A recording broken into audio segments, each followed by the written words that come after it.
Brigjen Trunoyudo Wisnu Andiko. Trunoyudo bilang Polri membuka diri kepada kritik yang membangun. Bahwasannya apa yang menjadi bagian kritik dan itu membangun secara konstruktif kepada Polri itu menjadi bagian evaluasi kita bersama.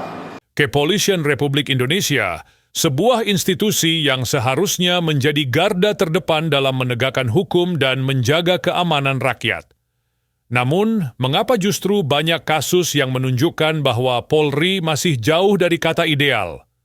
Dari korupsi, penyalahgunaan wewenang, hingga tindakan represif terhadap masyarakat. Apakah Polri benar-benar tidak baik? Dan apa yang bisa dilakukan pemerintah untuk memperbaikinya? Kita akan membahasnya dalam video ini. Untuk memahami mengapa Polri dianggap bermasalah, kita harus melihat beberapa fakta berikut. 1. Korupsi di institusi Polri. Menurut Transparency International, Polri termasuk dalam lembaga dengan tingkat korupsi tertinggi di Indonesia. Kasus suap dalam pengurusan SIM, tilang dan penyelesaian perkara sudah menjadi rahasia umum. Bahkan, muncul dugaan bahwa anggota Polri harus menyetor sejumlah uang kepada atasan mereka untuk mendapatkan jabatan lebih tinggi. Ini jelas merusak kepercayaan masyarakat terhadap institusi kepolisian. 2. Penyalahgunaan wewenang dan kekerasan berlebihan. Tak hanya korupsi, kekerasan berlebihan juga sering terjadi. Laporan dari Komnas HAM menunjukkan bahwa dalam beberapa tahun terakhir, jumlah kasus penyiksaan dan kekerasan oleh aparat semakin meningkat. Banyak aktivis dan demonstran yang mengalami tindakan represif hanya karena menyuarakan pendapat mereka. Bahkan, beberapa kasus berujung pada hilangnya nyawa korban. 3. Minimnya akuntabilitas dan hukuman ringan bagi polisi nakal. Ketika anggota Polri melakukan pelanggaran, seringkali sanksi yang diberikan tidak sebanding. Banyak yang hanya dimutasi ke daerah lain tanpa proses hukum yang tegas. Contoh yang paling mencolok adalah kasus Sambo, yang pada awalnya ditutupi oleh jaringan internal Polri sebelum akhirnya terbongkar ke publik. Ini menunjukkan bahwa ada budaya impunitas di dalam tubuh kepolisian yang harus segera dihapuskan. Apa dampaknya bagi masyarakat jika kepolisian tidak berfungsi sebagaimana mestinya? Berikut beberapa hal yang terjadi. 1. Turunnya kepercayaan publik survei indikator politik pada tahun 2023 menunjukkan bahwa kepercayaan masyarakat terhadap Polri berada pada titik terendah dalam 1 dekade terakhir. Banyak masyarakat yang merasa lebih takut daripada merasa dilindungi oleh polisi. 2. Meningkatnya ketidakadilan hukum.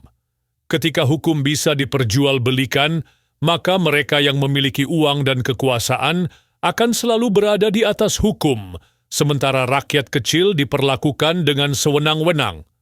Banyak kasus yang melibatkan pejabat atau orang kaya yang bisa lolos dari jeratan hukum dengan uang damai. 3. Efek negatif terhadap pembangunan negara. Ketidakpercayaan terhadap aparat penegak hukum juga berdampak pada sektor ekonomi.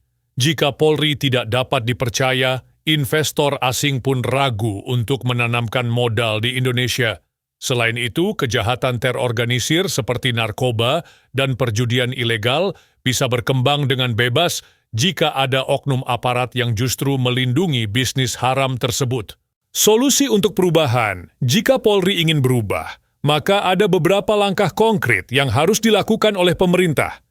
Berikut ini adalah beberapa solusi yang bisa diterapkan. 1. Transparansi dan pengawasan independen. Pemerintah perlu membentuk lembaga pengawas independen yang benar-benar memiliki kewenangan untuk menyelidiki setiap pelanggaran di tubuh Polri. Tidak boleh ada lagi impunitas bagi polisi yang melanggar hukum. 2. Reformasi pendidikan dan pelatihan polisi. Sistem pendidikan di Akademi Kepolisian harus diubah agar lebih berorientasi pada pelayanan publik, bukan kekerasan. Polri juga harus mendapatkan pelatihan dalam menangani konflik tanpa menggunakan kekerasan yang berlebihan. 3. rekrutmen yang transparan dan berbasis kompetensi. Banyak kasus menunjukkan bahwa rekrutmen anggota Polri masih dipenuhi dengan nepotisme dan praktik jual beli kursi. Ini harus dihapuskan agar hanya orang-orang yang benar-benar memiliki kapasitas yang bisa menjadi aparat penegak hukum. Keempat, pemberian sanksi tegas bagi oknum yang bermasalah. Polisi yang terbukti melakukan pelanggaran hukum harus dihukum seberat-beratnya. Tidak boleh ada lagi praktik memutasi anggota yang bermasalah sebagai bentuk hukuman ringan. Peningkatan kesejahteraan polisi, gaji dan tunjangan polisi harus dinaikkan agar mereka tidak tergoda untuk melakukan korupsi. Namun, ini juga harus dibarengi dengan sistem pengawasan ketat agar mereka tetap menjalankan tugas dengan profesional. Reformasi Polri bukan hanya impian, tetapi sebuah kebutuhan jika Indonesia ingin menjadi negara yang maju dan adil.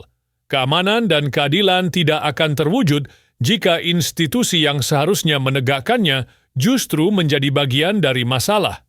Apa pendapat kalian tentang kondisi Polri saat ini? Apa solusi terbaik menurut kalian? Tulis di kolom komentar.